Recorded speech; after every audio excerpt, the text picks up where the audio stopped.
naman. Uy, grabe. For today's video ay kinikilig po ako dahil meron po tayong package galing po sa isa sa mga pinagkakatiwalaan kong product pagdating sa motorsiklo, ang TDD Philippines. So, ito po ay pangatlong TDD na natin. Nung una po nating TDD is the Night Ranger and yung pangalawa po is the TDD Dominator. This has been in the market already pero bagong-bago lang to nila nilabas and I am very excited. So, huwag na natin patagalin, buksan na natin.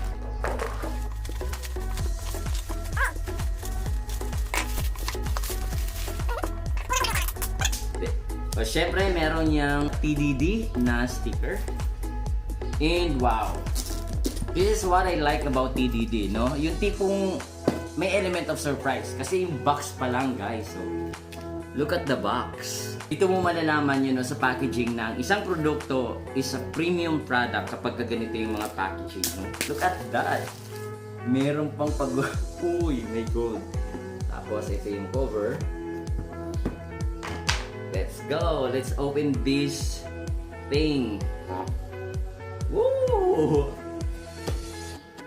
Oh, here you go. And here's a TDD manual.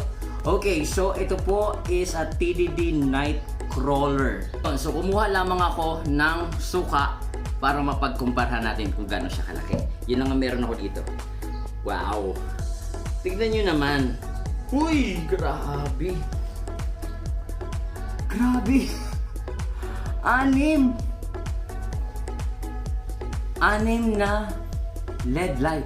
Grabe, tignan nyo kung gaano siya kalaki. Yan. Sa suka. Ayan, yan siya. Ganyan siya kalaki. Isa sa mga gusto ko sa TDD is yung kanyang design. Hindi lang sila nag-iisip ng dapat yung ilaw mo, yung buga, maganda. But also, kailangan medyo aesthetic din siya pagka nilagay mo siya sa motor or sa sasakyan. Tignan nyo, look at that. Eh, isa sa mga nagustuhan ko talaga dito, ito, ayan o. Hindi mo iangat, pwede mo rin ibaba. Yun o. Yan. Diba? Yan. And anim to guys. And from what I can see, I think meron din itong yellow and meron ding white. Kasi ayan o, nagre-reflect siya.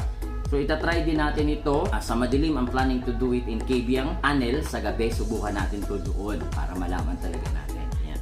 So, ito. And meron siyang tatlong fan.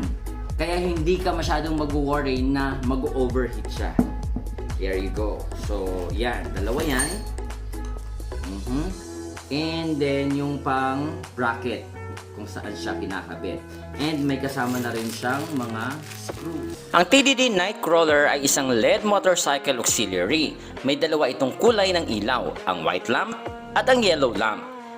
May tatlo din itong mode, ang low beam, high beam at ang full light kung saan pwedeng sabay ang low and high beam.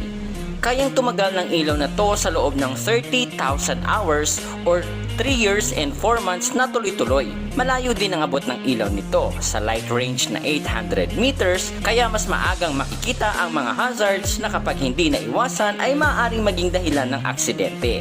This is also waterproof and dustproof and that is proven and tested from my previous TDD auxiliary lights.